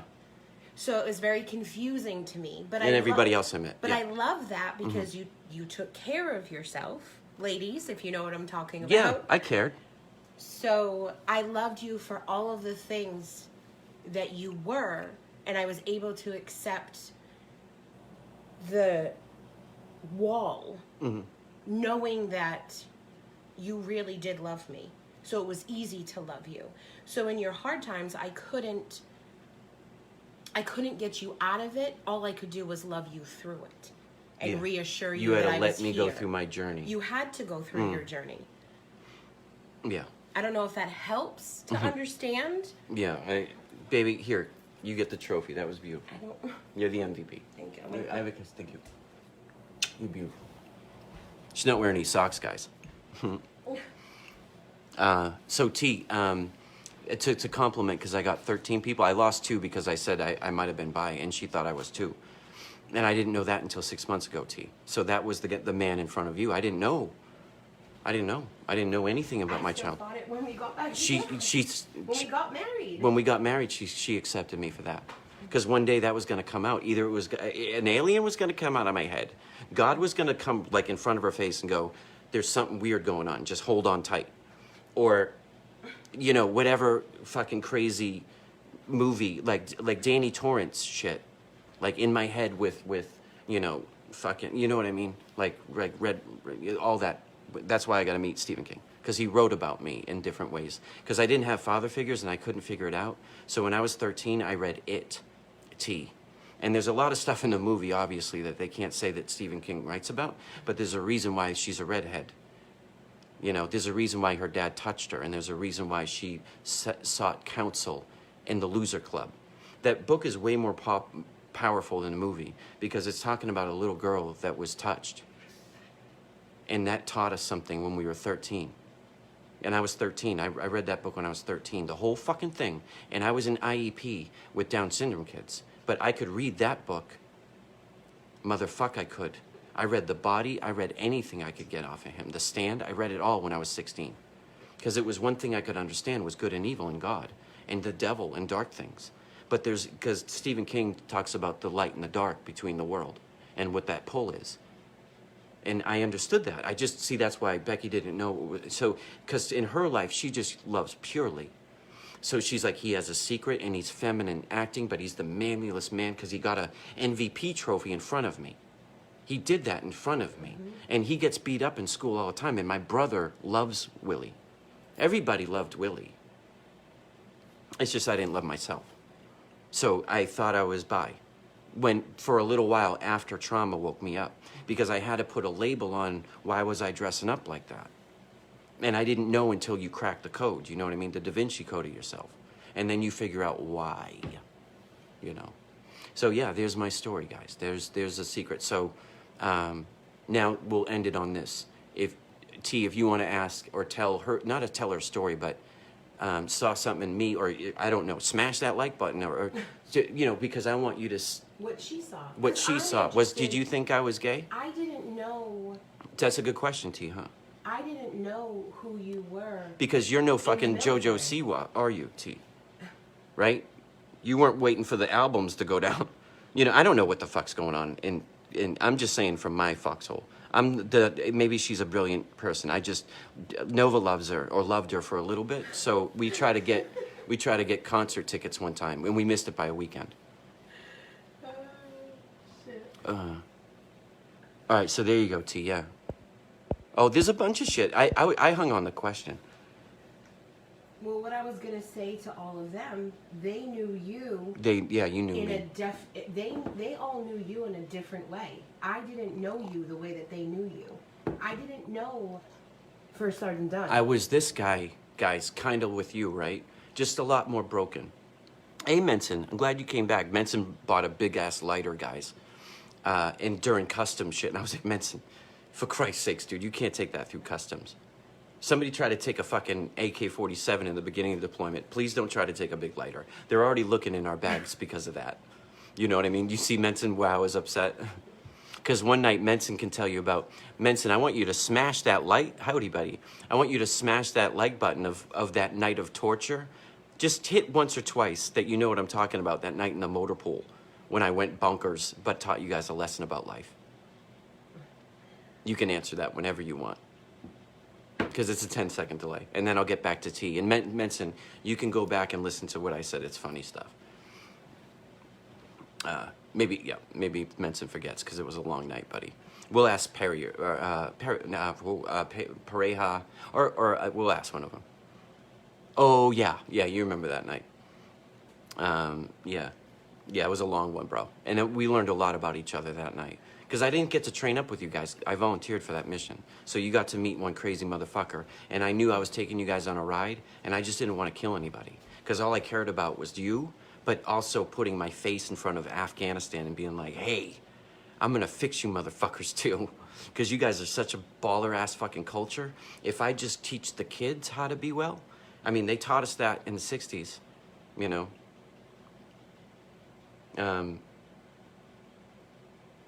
I'm trying to think of, Will Ferrell sang it. Teach the Children Well. I think there was a bit. They taught us that song. Who sang Teach the Children Well in a funny way in a movie? I'm like, You've seen a lot more movies. yeah, than I've seen a have. lot more movies. Anyway, yeah, they were trying to teach us about fixing the children. So I'm a trauma kid. So I have to forgive Dougie Moore. I have to forgive that kid when I hurt inside. Because I have to nurture him through this. Because he never got validation for all the shitty things that happened to him. So when I hurt inside before, I buried it so deep that now I have to live with it in glory, guys. It's no longer a hell. I built my own castle in hell. Thank you, buddy. Yes, thank you. And yeah, into the mud, bro. And you live every day, buddy. Menson, I always knew you would. Look at that eyebrow, dude. I got the same one. I did the same thing. What the fuck is going on in the world, dude? I was the same way, buddy. I just didn't want you to get hurt out there, you know what I mean? I took you guys on a ride and I gave you a cab. And a new patch that nobody else got either, dude. I gave you that one, though, too, huh? And I got you the fucking, I got you guys some fucking stuff, dude. You guys rode hard with me and I got you a cab, motherfucker. You can kiss it up to God, because you know that thing says CIB, but it's got a hell of a last story, period. Because I did that for Triple Deuce, guys. I gave one for the Gipper. So yeah, T, I'm glad, hey, Menson, I'm glad you're working on yourself. You're in the mud, I'm a mud kid too. I live in the mud, and you know what mud means. Reese knows, you know, we're mud kids. There's something special about us, and I loved you guys all. So T, yeah, like, did you think I was bisexual or something? Maybe I lost T. That's a weird question for you to walk into, Menson, too. There was go rewind, and it's all relative. So if I don't know if I stalled out or I touched something, but I love you guys. If T doesn't come back on in a couple of minutes, then we'll end on that. That you just learned a whole lot more. Because Reese, guess what, buddy? That wasn't even the secret. The secret that I told you on the fucking the thumbs when I had to text it, I couldn't say it. I called Barnes because I knew Barnes loved God, and I looked for Barnes. And Barnes picked up the phone and said, "It's okay, I love you." And then I called Cirillo, and Cirillo said, I've been waiting for you. Oh, no, okay, you didn't, I was just a man, yeah. Because she softened me out over the years, you know what I mean? She got a lot of that out. But I do smoke cigarettes very feminine, because I learned that from my mom and my grandmother. So I know my hands are feminine. But I also work with ropes in front of rangers, so I don't give a fuck. You know what I mean? They're my hands. Sergeant Morales thought I was a boxer when I walked into his room the first time. Let me read that, Reese, because you promised to fucking, oops. There was a time in the suck fest of the Army. Take off your pants. Yeah, dude, what happened was everybody was miserable. And it was, I think it was in Blanding or something like that. Now, Reese was the RTO, and he was the shit. And everybody else was just fucking snoring it up, dude. And I got in a comfy little spot, and it had been raining, and then it let up. And Reese was just frustrated. Because he'd been told to make the guard roster, and then fucking Matt yelled at him, and fucking I giggled. And Reese already knew I was a clown. But he didn't get this guy, T. So Reese is he's soaked to the bone, and Ebinang, and love you, brother, and he's standing there with the radio, because at this point he's so much in the mud, like it's so puddly, and we put a patrol base in the swamp. We had just walked for fucking 9 days, you know, whatever the fuck. Wilhelm almost lost something. Somebody got yelled at. Engel fucking fucked it up so bad, dude, that one night, remember I was laughing because I gave Engel the sticks on the radio, and I said, "You take point, motherfucker, I'm tired." And I went back to talk to Sergeant Morales, and we were both shitting for a while. And then I saw Eagle, again, I'm messed up. I saw the idiot son's home walk past, guys, he was on point. That means he had turned us around. And I was like, why am I looking at my team leader back here? Remember that night? I was like, I'm sorry, guys, I got us lost. But he did, though, right? Because maybe he could have not just turned this. I said, you know how remember how I corrected you? I was like, take your azimuth, dude, and go the complete opposite way. the, you're at the end of the, because he's like, who are you? I'm like, bro, I love him. I love him. Little fucking Star Wars loving motherfucker. No, Taylor said she didn't know, but she says it's interesting that a man could be so feminine, because she did see, she said, I'll tell him about the pants, Reese. I think it's great that you can be manly and feminine, and I feel like that's ultimate confidence. Yeah, so the bimbo gets it. Yeah. You know what I mean? She got it out of me, T. She did. She nursed this motherfucker. I met her, I'm looking at her butt. I met her when she was 5 in Catholic school. And I'll tell you the story, guys, because I'm going to write a book. And I'm going to get her. Guys, T, guess what? You know that girl, Bailey? Who does the makeup? Yeah. If you can get this to her, T, so because I want them to do, because it's COVID, nobody's got to fly anywhere. I want her to do her first podcast with her and show her how to do makeup, and they can talk. That'd be a cool gift from a girl that saved me, huh? Can we do that, guys? 11 of us? Shane, do you know Bailey? She has a YouTube phase. I got a hat and it says Triple Deuce and it has fucking Ranger on it, buddy. Could you do an old Ranger buddy a favor and get Bailey to fucking at least cameo her or something, or call her on the phone? Bailey, I think it's Bailey, dude. And she loves it, bro.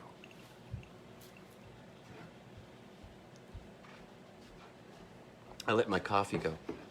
Reese, buddy, I know you're laughing, dude. So Reese just had it, and you know, Sergeant Mo gave him the radio for all hours, you know, because Reese has to learn how to live in them fucking puddle too. You know what I mean? You love hard on the love, you know, because if conversations are happening in training, they're most likely going to happen in combat. And we didn't know nothing about no Fob Tillman till me and fucking Lieutenant Case went out there on the recon. You remember that? And Wilhelm fucking left his... Remember that day, Reese? Oh, yeah. Where are the Tomahawks, bro? I shamed the fuck out of you guys. I said, not here and not today. That day's over. Because I saved that shit. Remember we called and we got it back and I was like, whoops, that's my saw gunner. And I took that one on the chin for you guys. And I said, that will work itself out, guys. That's enough learning for today. But they'll probably fucking kill us tonight. Good job, Les. They most likely kill you in the morning. Right? Hey, Eddie. Hey, buddy, I'm glad you were here. I'm glad you can rewind, too, because Eddie, maybe some of the stuff I said tonight, Eddie, would explain what the fuck you were looking at in Afghanistan, you know what I mean? Because that motherfucker used to, through me, you, right, Eddie? Because Eddie's Eddie, forever is Eddie. And I'm going to come, Eddie's going to be at my wedding. Because I'm going to wear the pinks and greens, bro, to marry that girl, because she got me out of hell and back, you know? So now I get to sit here and be blessed in my church, in my fart house. So yeah, Reese, so he stands up because he had fucking had it and he was soaked and pissed and he didn't know I was watching him like this because I was on my rucksack and everybody else was snoring. Reese didn't, and I was like, hey buddy, you right? And he's like, you know, just ninja top kind of attitude, you know what I mean? And I was like, hey bro, you'll feel a lot better if you take off your pants. And I didn't say in front of me. I just said, and he goes, and he looked at, the rain stopped for a second. And because he wanted to make sure I said what I said. Because the way I was leaning on my rucksack, I was half asleep, but I was watching him be frustrated, and that was keeping me up to watch the kids on guard. Because I didn't want them to fuck up on guard, because Sergeant Mo was going to crush them. So Reese had the radio. Barnes might have been, somebody might have been up, dude, and heard this conversation. But I know Reese did. And I was like, no, dude, you get much drier, dude, if you just take off your fucking wet weather pants that are soaked. I'm like, just take them off. But I was really telling him that like, you're already sucking and they're not making you happy. So make yourself worse. Because you'll dry out faster because it's so hot and muggy down here that all that air in there is what's bothering you.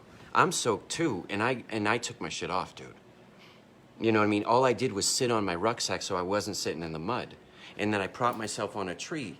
So if at least I can soak wet on something, at least I'm not soaking in mud.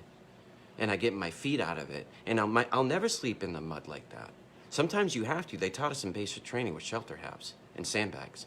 So you figure out your little way. You find the little... And sometimes guys, the stream goes through the patrol base in the middle of the night and you don't got a fucking choice. So what do? So I was telling him, you have so much, it's your sweat on top of dirt, on top of your uniform, that it's sweat, has blood on it, and is mad at you. And your asshole is itchy. And because you haven't been able to shit well. And we just fucking dug a fucking shit pit so we can all shit in it. And do you have enough fucking baby wipes? Because that gets aggravating behind there too. Because I had hemorrhoids my whole life, guys. Reese, I was looking at you with hemorrhoids going, just don't do what I did, guy. You know what I mean? Some broken kid. So what I was telling them is just air them out the best way you can. Leave them up. Let the rain hit them tonight, because it ain't going to stop. But if it stops, they get 1 second drier every second they're not wet. So if you can keep them out and keep them 3 feet above eyesight, and you can string them up horizontal too, guys. You don't have to hang them on trees like fucking that's what a gypsy camp is when you go above your eyesight. You keep that shit low, you sell it to me, guys. Because I used to sell it to lieutenants in fucking Bolick, T. They wouldn't listen to me. I said, hey, if you guys want to draw out your shit, take some rope, make a what are those things in the backyard that Mom had? Instead of put them in the dryer. Oh, like the hanger. Yeah. It's the outdoor, the clothesline. The clothesline, because we had one growing up, and my mom was out there every day with it. So I just forgot clothesline. It's not that I came from a rich family. Trust me, T. Trust me. There was a lot more money going out other places that wasn't going in my fucking well-being. So, thank you, baby. So Reese was sucking. So I knew that if the Bradleys came by, yeah, the clothes. Thanks, bud. Thanks, T. I didn't say I was looking at Eddie, going. Eddie's looking at me, because I'm gonna have Eddie to my wedding, because I would love to hug him at the end of it and say, I told you I'd fucking do something cool. Watch me play guitar, buddy, with Reese in Barnes, and you get to meet all my friends, and Paul's gonna spin fucking some discs, bro, because I'm gonna get with all my neighbors and say it's gonna get a little loud during the afternoon, but it's just gonna be acoustic at night. Nice, go into the night peacefully. But Paul will give you some fucking nice drops, dude. Eddie, I'm telling you, right? Because remember Paul built his fucking DAT machine on his bed and would practice because it's the one he wanted? Because that's what you do to get out of the shit, T. You know? That's what I'm telling you I did. I watched Paul Falzerano do it, so I did more of it. And he taught me to love Ricky Gervais and Carl Pilkington. So I found funny. So Reese is fucking all fucked up. And I repeated what I said like 3 or 4 times. I'm like, dude, if you just fucking take off your drawers, dude, you'll be fine. Just get as naked as you can when you get in your sleeping bag. It's already soggy. But if you bring more soggy shit in there, it's never, ever, ever gonna dry out. That was the story of Paul and the burrito. See, that's why, dude, when we do a practice run with me, you, and Barnes this weekend, I want to see if I can do it with my iPhone. And then, Reese, if you're gonna get me all that cool shit, fly out here, dude. That's the only way I'll take it from you right now. I want to see if I can do it with my broken ass. Because, Reese, if you came to the Fart House next weekend, you'd walk in and you'd see the same fucking computer you saw in Tillman.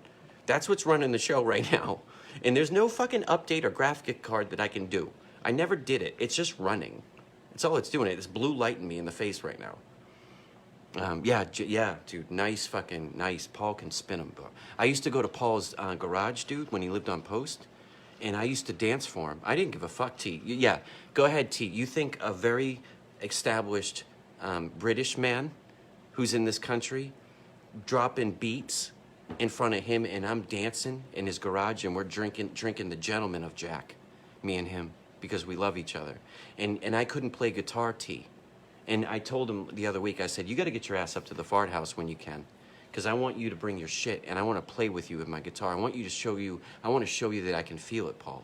Because he's always been trying to get samples of my music, but I could never do it in front of him. And then, T, one night, I played in a band in Afghanistan, and he said I was good. So if Paul said I was good, then Shane knew I was good. And if Barnes says I was good, then I am good. And I got to build that confidence. Because the first thing I did, T, when I saw Becky 17 years later, because there's a lot of other meetups in between, and we just barely touched all through those 17 years. So many stories that God put us in our path. And we believed in it, and we're living through it right now. But I know it's the best decision that God ever made for me, was to give me you. Because I get to tell you guys cool stories. I love you. So, 8, 9 of you. Reese, are you going to fly out in the next month? Tell me now, dude. Tell me now so I can get ready. At least so I can tell my therapist that my buddy Reese is going to come. But I got to see your face first. I want to see your $1 million smile. You're going to have some kind of filter on there that's going to make you look like $1,000,000. And I'm just going to be sitting here with my iPhone, and then I'm going to bring Becky in, because you know Becky. I won't do it to her here. She said she will someday. She'll come on and show her face. You don't have to fucking show your face. There's videos of us together, guys. I know, but you exist. I know, but those are like that's like our I'm family. Approving them. Yeah, I'm approving what people are seeing. Yeah, exactly. Except for the fucking horrible ones that you post. Yeah. You post terrible. Hey, buddy, I'm in. That's Primrose, bro. Triple deuce for life, right, buddy? I want to do a tough ruck with you. I almost got there. I'm in Somersworth, bro. Right down the road, I think. I went and saw Marion the other day. It's so good to see him. It was so good. And he treated my sister so well. He gave her some gifts, bro. And he's a fucking gentleman, and he loves his kids. And one day, when I get good enough, I'm going to bring him up to the fart house, meaning good enough, like, did I feel good, too, you know? But right now, when Marion jumps on, I tell him I'm going to make a run on a game. I'm gonna play something with my son tonight, because it's not too late, is it? No, it is. Oh, it is way too late. But okay, I'll play with him tomorrow, because he's on COVID. Fuck him, right? He'll be here in PJs, guys. You know. That's cool. Asking the boss, AKF, what is your closest airport? Reese says. Manchester. Manchester's an airport, but if you came to Logan, dude, I'd buy you a fucking roast beef and a coffee, kid. I'd meet you there and tell you, welcome to Titletown. There's a lot of fucking champions running around here, Reese. Watch your shit. You're cool shit out on West Coast. I just brought you to fucking Boston guy. And Drew Bledsoe's a name here. And don't talk shit. But if you do, my wife will tell you how to do it right, because she taught me. That's why I'm able to cut like I can cut with love. Because she taught me that when I was a kid, to fight. Because I beat up Reese. I beat up her boyfriend in front of her. And then Reese, her ex-boyfriend, who was bugging her. It wasn't like I brought violence, dude. I asked that guy many times, hey, leave her alone. He was in another fucking school, right? He was a cunt. And cunt. Or a twat. You know, but a motherfucking double down with the things he did to her, right? Mm-hmm. So I asked him, don't do it anymore. Don't bother her. She's not mine. And she's certainly not yours. But I'm going to tell you what, it hurts her. And I say, with my shield or on it from her from now on. So he wouldn't quit. So I didn't drop out of school. I left school early to meet Becky, because we went to 2 different schools. I used to, on my lunch break, guys, I used to drive to her school and put notes in her, or I tricked her out of, she might have you knew better. She gave me her wall locker number, the dumbest kid in the world, and I remembered it. So when she was in class, guys, I used to sneak into her, because they had truant officers and shit. I used to sneak into her school, guy, with misfits on my jackets and long hair. Look at the picture on her fucking, that's me. Hi. That was that guy, sneaking at her school. I put, I love you notes and shit, you know. Wait. She's going to get something, 10 of you. What's that? Oh, wow. Hold on, let me turn the light on. Yeah, thank you. Here you go, Reese. This is what equipment I'm working with. Here you go, guys. Hey, guys. Hey, fella. That's my sister in the back. And that's that, yeah. I bought my dad a Vietnam wall painting, and that's there now, today. Yeah. But that's, look at my angel, guys. That fucking idiot right there. That fucking idiot. And she's holding me right now, just like she always did. And she looks fucking better now, guys. But look, I had an angel. I have better eyebrows now. She has better eyebrows now. There you go, guys. I don't know how to, like, digitally do that shit. Like, I could have just scanned it in on my fucking nothing, but I don't have nothing, so. Now you got it, Eddie. You know, that was me. That was a guy that also can talk shit with Jamal, guys, about being a corrections officer and because I got stories for that, too. Because Eddie, I told him to Eddie, dude, you brought back the mullet, dude. I can't. I gotta do the what hair do you that thing I did that I want to be that guy with my screen, not the screensaver, your home screen, that guy, that hair. I like that hair better. Yeah, here, guys. I got not this short, but a little bit. Hey, look at that guy. You know, and a CIB on my shirt. Motherfuckers. You know. So you brought back the mullet, dude. And for what you do production-wise, that was bullshit, Reese. You know what I mean? It should have let, you know, I don't want you, hey, you might have some apps that me and Becky might want to ask you about. Oh. You know what I mean? Wholesome ones. Wholesome ones. Wholesome, Reese, because the secret's still the secret, Reese. And I told you a secret tonight. Yeah, I was an 80s. Yeah, it was 95, dude. But I was deep. I was growing out of Led Zeppelin. I was into, she brought me to see Plant and Page. So I got to see Page. And then I got to see Page play with the Black Crowes, too. And then I went and saw Coverdale Page. What? Oh, yeah. I love Primrose. Oh, mine are too? Dude, not bad, huh? I look svelte. You look good in that photo with the Triple Deuce shirt. And hey, guys, the 11 of you, do you know the Triple Deuce store that we all go to? Let's push that around a little bit to the guys that are in Triple Deuce. And I don't know if she can take the weight of that because she's got a new kid. So I told her that Becky would watch the store for a little bit. Because she's already got the... See how you don't have to fix... And you don't have to create the wheel again, man. The VA's there. The vet center is the goddamn answer, guys. I'm telling you, the Vietnam guys stood them up for us, guys.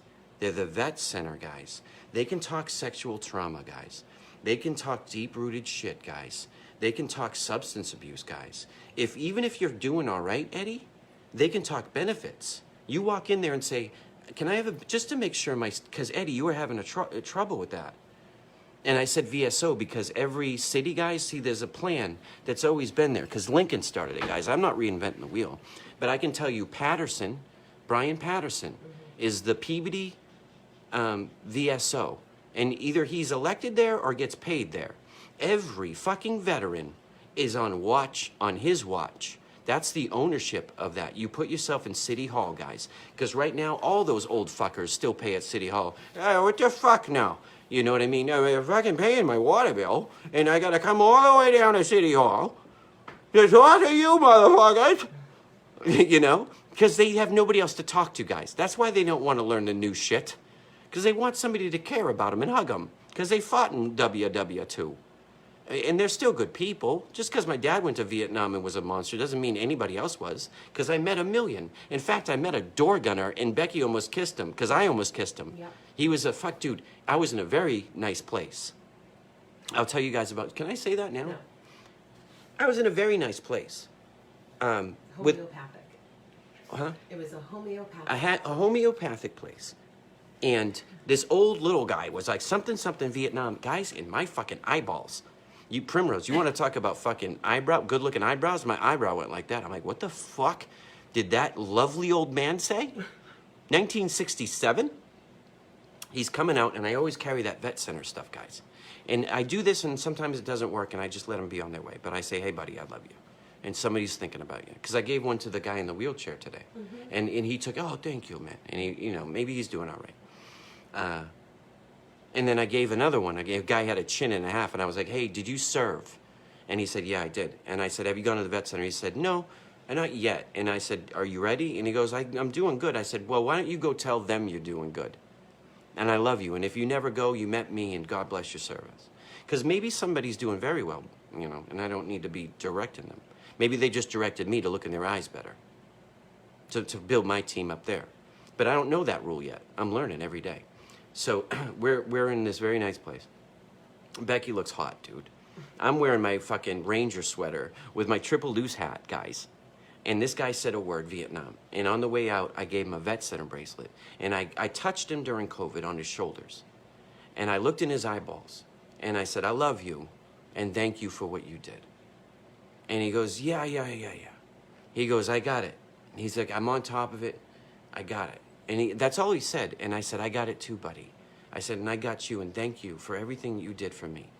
And he said, I want to show you something. And he got out his phone, guys, and he did it quick. He's been doing it. Mm-hmm. He knows his phone. The first picture on there, it wasn't his home screen, was him as a door gunner, guys, in 1967. And he looked at me, he said, so I got the pig. He's like, and so I didn't know if he was a flight crew guy or maybe a medic or something. And then I dug a little deeper, and I was like, wow, look at you, motherfucker. And I said it like that. I was like, you're a badass. And I gave him that look like, God damn it, you're a fucking giant to me. And he goes, oh, I'm very humble, man, and thank you. And he said, because I was infantry like you. He said, I spent a couple months in the mud, and I was good with the pig. So I got a chance to be with the pilots, and they made me a door gunner guy. And he said, so I got good at fucking lean, because he tapped on the ground, guys, and I knew what he was talking about. He tapped on the ground to be able to talk to the pilot. So he said, so when I had to adjust the plane to make cover, to shoot somebody, and he said the word, but he didn't say it dramatically. He said a word, because he's from Vietnam, guys, and he's still hashing it out. He said, I saw the enemy, and I had to use the plane to shoot, guys, to shoot under it, because he used the cable to dip the bird up so he could shoot under the bird, because he couldn't shoot through it, guys. And he said, and I don't want to show you this, man, but okay. And he wanted to, and he winked at my wife. His name's Ken Reese. He was Special fucking Forces in Vietnam, and he was a fucking door gunner. And I told him I loved him. And Becky would have rubbed her fucking... Stop. You know what I mean? She just like in the scene in Saving Private Ryan. She would have gave Ken, because his name's Ken.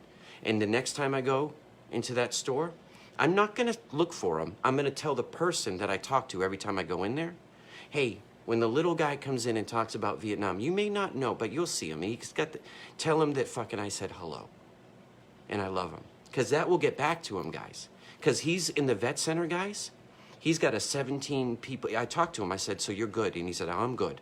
I bought myself a little condo, and I get it out every morning on the beach. On the beach. On the beach, he said, guys. He goes, he's either fishing. He's either fishing. Or he's just watching the water. Just watching the water, guys. I watch my wife, and I watch my kids. And that makes me, to remind me, Primrose, that my eyebrows do look on point some days. Because you look good in that triple deuce shirt. So yeah, guys, if 10 people could get to, because Primrose, you know what I'm talking about. They just had a kid and it's COVID. So if we could power down with the triple deuce guys and say, hey, if every 287 can do the same thing, give it to the girl, the #1 FRG, and the good one too, not the one that's looking for a fucking medal. You give it to my wife, who's in, and run the family store, right? The triple deuce mugs. And that money goes to the families like her, because she started it. So she should get payback. So I'm gonna go on there tonight, guys, and I'm gonna buy a couple, because I told her I would. Because she's got mugs, guys. I never shamed. I bought this one at the PX, Primrose. Remember this in 2002, I think. And I broke one. I bought two. I broke one. Eddie, this was in my room, buddy. You remember that. So on Bledsoe, I'll end up tonight, guys. We talked about a lot. But yeah, I got to meet a giant. We walk among them. And he's doing okay, guys. So that gives you hope, right? That you don't have to become the devil. You can work it out on a beach, and you can fish, and you can hunt like Primrose does, and you can whittle like Jason Wostowski does, and you can do ruck marches and show us all up like Colin Berg does, or you can lead us by example like fucking Kevin Brown does. All of them have ranks that I can't even speak their names. And I had Colonel Steele, Primrose, and you did too. Because I had Sergeant Major Gamble when I was a kid. And I had heroes like Ray Bork, and I had Wade Boggs, because Wade Boggs never won one until he went to the goddamn Yankees. But he got one for him, one for the Gipper, right? The kids of Boston are broken. They were for 86 years, and I was at war when they won their first one. So I got to get a Stephen King book, because he wrote it for me. And I got to do the whole season, guy, on Stephen, because Stephen King told me how not to put a gun to my head. Because he wrote a book, guys, about a guy that was traveling, and he was a traveling salesman. And the only thing he had was the beach, or the fishing, or the hunting, or the bergs, taking it down, doing it right. The less hills that is some kind of politician raising dogs. A lot of you guys are raising dogs. I know. Does anybody have puppies? Anybody have a puppy I can have that can work good with a bimbo puppy or a dog that I have? She's 3. She's a black-mouthed cur. She loves me and protected me when the demons come, but sometimes she's dumb as shit. But she's great with the kids. But I wanted to go for the Dogs for Soldiers programs, guys. But I didn't want to cuck my own dog out of my house. Mm-hmm. Do you see? So I don't know what to do, guys. A kitten, I don't know. I don't know what to do. But she needs somebody. She needs a buddy because she loves the kids, and the kids sometimes aren't here a lot, and it hurts. A lot. So she sees me every day, guys. She barks when the demons come out. But believe me, she was there for me. Because I gave Xena to Becky, and Becky loved Xena because that was my first dog. And my first dog helped me through the demons because I lived in Georgia, guys, all by myself with a gun on my fucking coffee table every night. And that's a fucking fact. That's a fucking fact. And my dog, Afterlife, guys, watch Afterlife. Ricky Gervais is telling you guys how to get through it too. There's magic people out there telling you a story. Find yours. Find your Ricky Gervais. I'm not telling you God. I'm not telling you nothing. I'm telling you I believe in T tonight because I asked T to do something for me tonight that she doesn't understand. When I hold her by the shoulder, she was in Tillman with me. And I had T out there with me because she stood up tonight, guys. Because I asked her to do something and she has a lot going on. And she said 100%. You know. So T, you know what I'm talking about. Hey guys, I love you. I love you, baby. Thank you for your story. I love you. Help me out, Reese, on that one, buddy, huh? You know, get me tonight, get me on the weekend when you settle the kids down, you know, and you have them with that awesome wife that you have, dude. I know you can, I know you're making time for yourself because I saw your fucking layout that you got. And then I'd show you a picture of mine. Because I said, hey, why don't you, I want that, you know, I want that in my basement. And then I want my wife to have bobbins in her own creative world. And I want my kids to have, because I'm going to put all my uniforms up, guys, down there. And I'm going to put my K421 thing I stole. And I'm going to find my NIA stuff. And then, speaking of John Billington, if this gets back to her, T, tell him I'm working it. I promised him, and it's not a time thing. It's just I have to work some stuff out. I spent 3 hours with you tonight, guys, or whatever. I'm going to help John get an award, T. You said it. I'm already trying to, but I'm having trouble writing the award because I'm putting too much on my plate. So I made him a promise, and I'll get to him. But T, the thing that I asked you tonight, I'm scared. You know, I just want everybody to be okay. So I put that before Billington's award because I know I can will myself to get him the Order of St. Maurice. So I got it. Hey, Gina. Yeah, Gina, thank you. A.T., the other Taylor I gave you, that's her mom. That's a done. I just gave you 2 duns, T, tonight. So triple T tonight, huh? So you double D's to triple T's to the Good Witch to Gina. I love you, all 9 of you, and anybody that ever fucking smashes that like button, J-Bird. I do have subscribers. There's 9. There's not 100. I want 10. Because I stood up when guys, listen to me. I'm going to end on this.